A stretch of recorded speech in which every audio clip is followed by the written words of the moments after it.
എപ്പോഴെല്ലാം ഭക്തൻ ഭഗവാനെ ധ്യാനിക്കുന്നുവോ അപ്പോഴെല്ലാം സാക്ഷാൽ ഭഗവാനും ഭക്തന്റെ കാര്യങ്ങൾ ശ്രദ്ധിക്കുന്നുണ്ട്.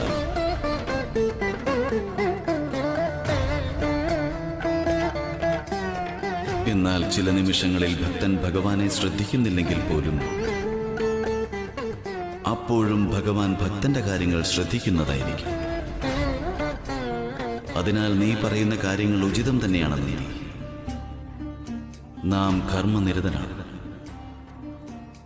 അതിനാൽ നാം ആദികാലം മുതൽ ചിരകാലങ്ങളോളം കർമ്മനിരതനായി തന്നെ വസിക്കുന്നതാണ്. ഓരോരോ നിമിഷവും എല്ലാ ഭക്തരുടെയും കാര്യങ്ങൾ ശ്രദ്ധിക്കുന്നതായിരിക്കും.